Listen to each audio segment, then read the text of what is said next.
Disclaimer, the following video is intended for mature audiences, and this is also a content warning as this video will contain discussions of mental illness, physical illness, self-harm and other things of that nature. And if you're sensitive to such subjects, please consider this warning before moving forward.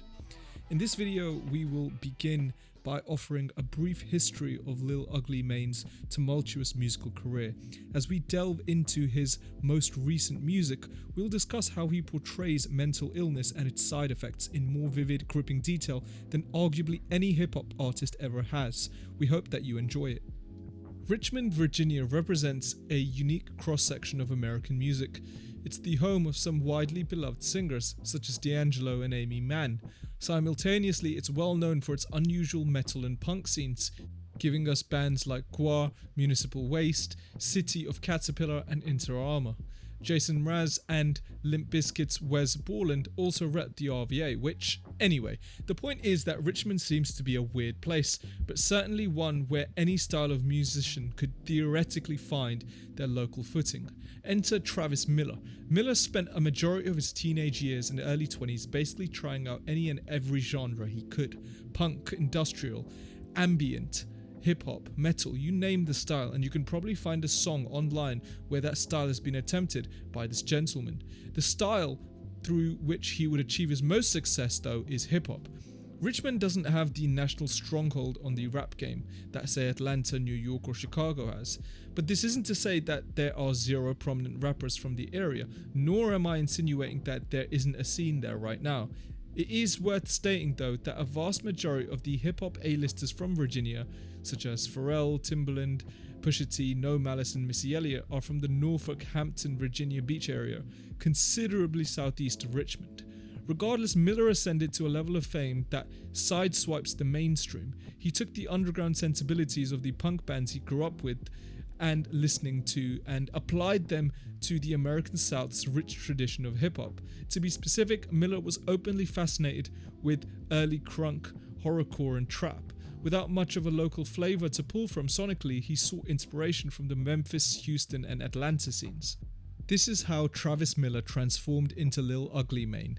It was actually a well-timed connection with Space Ghost Perp, Denzel Curry and the rest of the Raider clan in the early 2010s that helped propel Ugly's success. While Perp was preparing to become a signed artist on a prominent label, Miller decided to go his own way. This resulted in his first mixtape under this alias, which bears the unruly title of Player's Circle, Premeditation, The First Prophecy, Preview Mixtape, Real Murder Posse Underground version.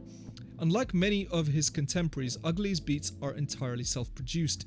He produces under the name Sean Kemp, named for the iconic Seattle Supersonics power forward. And honestly, Travis Miller 100% deserves to be in the conversation whenever the topic of greatest rapper producers is discussed. He's up there with LP, Q-Tip and MF Doom, and I'm not exaggerating with this. Player's Circle is a great proof of concept for what the Lil Ugly Mane project could be, but it's Ugly's 2012 debut album MISTA Thug Isolation, which garnered a near-instant cult classic status that made a big splash. It made a huge impression on Tyler the Creator and Earl Sweatshirt at the time, both professing the album's bizarre brilliance online that same year. They're obviously not alone, as the album now has the reputation for being one of the greatest southern hip-hop albums of the 2010s.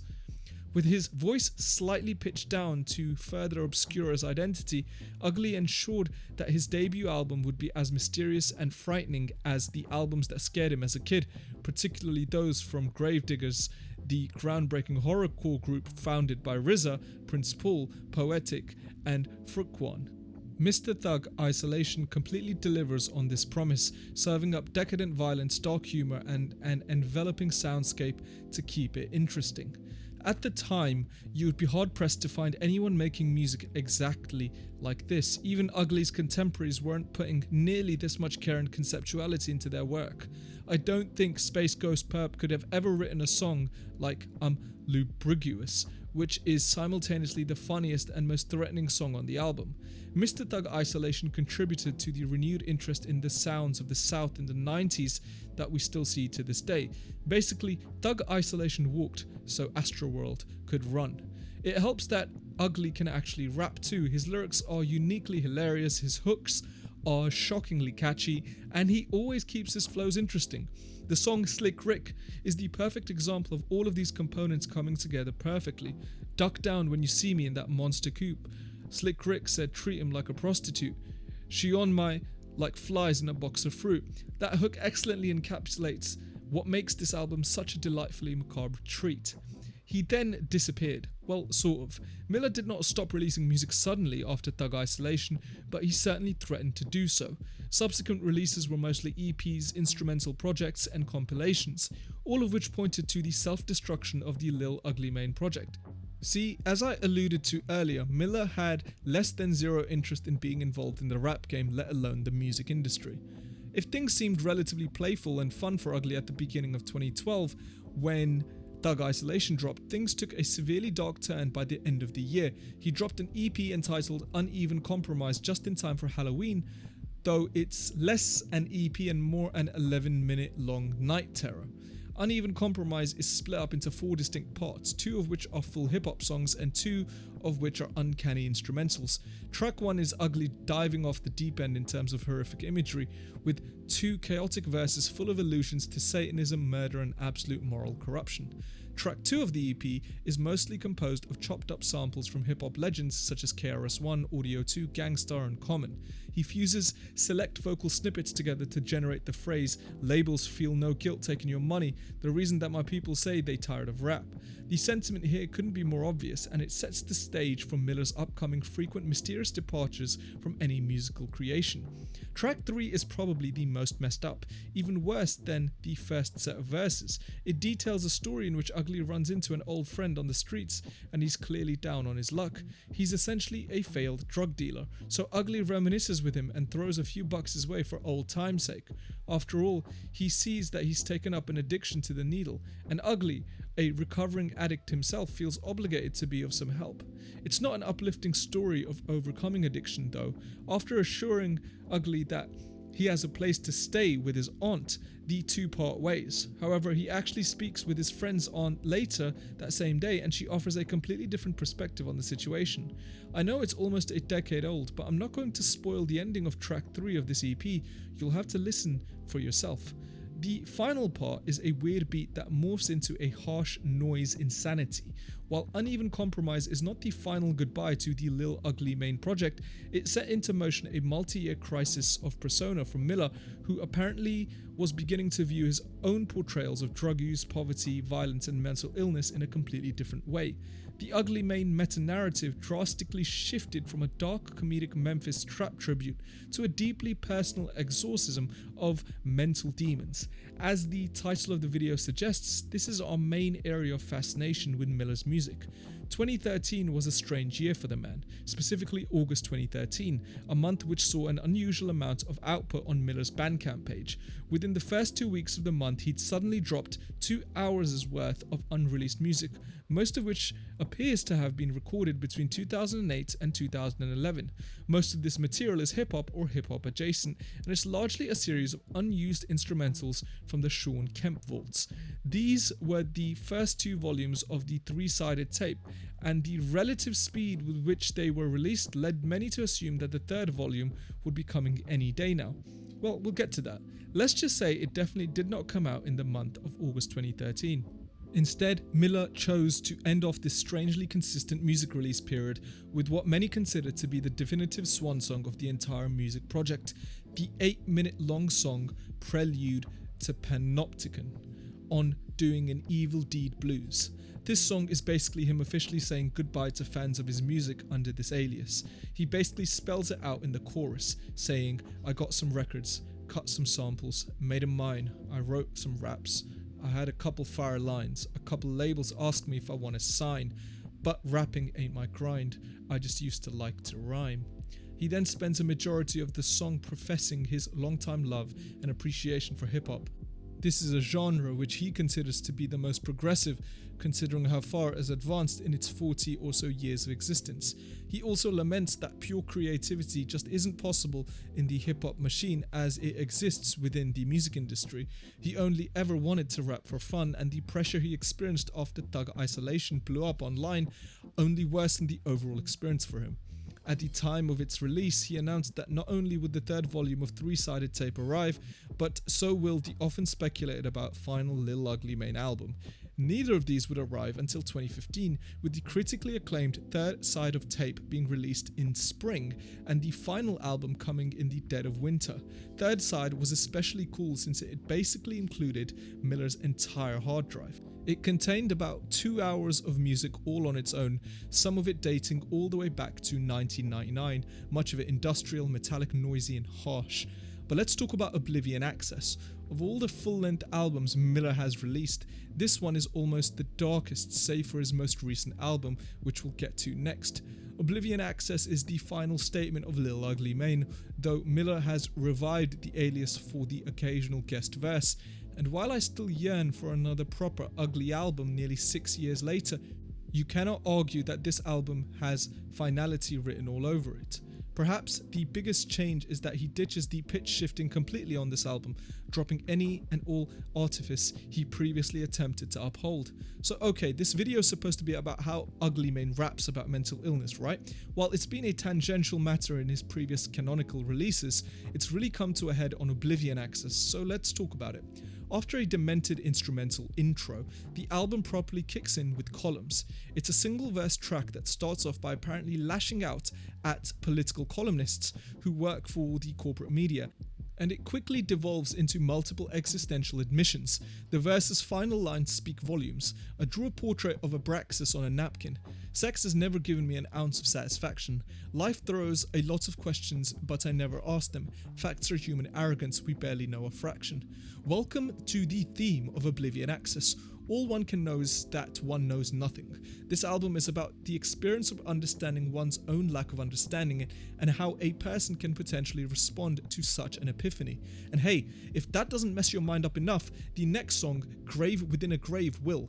This is another one-verse song, one which conveys the experience of death not as a heavenly escape or even as the light in your brain is going out. Rather, it's a prison, a fully conscious experience wherein you feel every second as your body rots, and the flowers above you wilt, and your familiar visitors remark at how you're finally at peace. You have no mouth, you cannot scream. Substance abuse starts to play a larger role here, with Opposite Lanes and Achilles' Foot both detailing a problem with drugs and alcohol that is leading to hallucinations, paranoia, fugue states, and amnesia. Hennessy suppressing all my memories. Mirror showed me glimpses of the enemies possessing me. Toxic thoughts, telepathy, living legacy. He raps on Achilles' Foot. He likens himself to the Greek demigod, powerful with a clear weakness. The album's remarkable emotional centerpiece, though, is Collapse and Appear. It runs at nearly 7 minutes, and it features one of the most baffling, genius decisions I've ever heard in a hip-hop album. The first half of the song is a rather beautiful, cloud rap adjacent descent into madness. Miller's vocals are heavily altered, with a lot of delay and reverb added on as a way of representing the abstraction he feels when he dissociates. The song's second verse, though, has to be the most alienated sounding rap verse that's ever been recorded in the genre's history, and Lil Ugly Mane doesn't even technically rap the verse himself. He typed the verse into a text-to-speech program and recorded the robotic sounding voice reading the lyrics. This captures the completion of the process of abstraction. This is the sound of Oblivion Access, an AI neutrally reading deeply troubled lyrics as if it was reading you navigational directions on a GPS. My point is, I can't think of any other rapper who has portrayed mental illness in this way. Sure, mental illness has been a key part of the genre's lyrical portrayals before Mind playing tricks on me, but this is like stepping inside the experience of complete disconnection from reality as you know it. A lot of the rest of the album focuses on Ugly's individuality, his refusal to play by any rules except his own, and his complete lack of faith in humanity to dig itself out of this self-created hell we all occupy. Ironically, the final song on the album, Intent and Purulent Discharge, lambasts overzealous analysts like, well, me. Travis, if you're watching, just know we're only doing this because we love and respect your work. Oblivion Access may be the final Lil Ugly Mane album, but it is not the final Travis Miller album. The keeper of that title currently belongs to the first album under his newest alias, Bedwetter. That album, entitled Volume 1 Flick Your Tongue Against Your Teeth and Describe the Present, was released in January 2017 and remains Miller's most recent full-length album. As many fans have noted, this album may contain some of the most visceral, horrific portrayals of mental illness that have ever been recorded in the genre's history. After an intro, the short album begins with a man wearing a helmet, which, I mean, this song, folks, this song right here, it is yet another moment where Miller expertly paints a picture of a horrifying tragedy similar to moments like track 3 on Uneven Compromise and Collapse and Appear. This track details a child being kidnapped from the child's perspective, and then suddenly that child is an adult, and that adult is a bedwetter, a person who has subconsciously destroyed the memories of this awful moment in his life, but who still bears the permanent scars that it has left. He doesn't really remember what happened, but he knows that he's still scared that it will happen again. The next track, Stoop Lights, delves into the routine of self-hatred during a long-winded stint of depression. He kicks off the song by rapping, "I don't got hate for myself, I got nothing to say to me, I spend every day with me, I'm tired and need an escape, it's hard to relate to me." He then details how alcohol has been a previous coping mechanism for these dark thoughts and his own desire to escape from himself. This song is pure resignation. Miller understands that he's done this to himself, and while he doesn't want to turn his nose at those who offer help, he doesn't want to give anyone the false impression that he truly believes he can change. After going through these 2 tracks alone, you can probably imagine why the overall fan response to this album was, "Dude, are you okay?" Miller described the album upon release as a polemic Yelp review of the American healthcare system, recording it as a response to his own failed experiences at getting the help he knows he needs.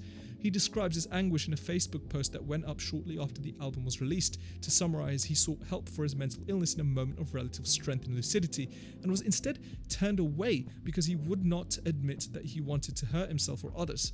To them, he seemed fine and was patronizingly discharged. The lesson he learned: don't seek help unless you've already done something drastic and horrible. The American mental healthcare system in a nutshell. Whereas Oblivion Access was about isolation and numbness, Flick Your Tongue is all about the desperation when those feelings become unbearable. This really comes to a head on Haze of Interference, which is basically the last lyrical non-instrumental song on the album. Miller samples from avant-garde jazz legend Sun Ra, as well as the reclusive underground folk musician Jandek, creating a sensation of disorientation and terror. This song is probably Travis Miller's most brutally honest, breathtakingly pure moment, if you were to ask me. I find this stanza in the first verse particularly revealing. Drifting, floating up the stream, eyes are just a sucker's screen.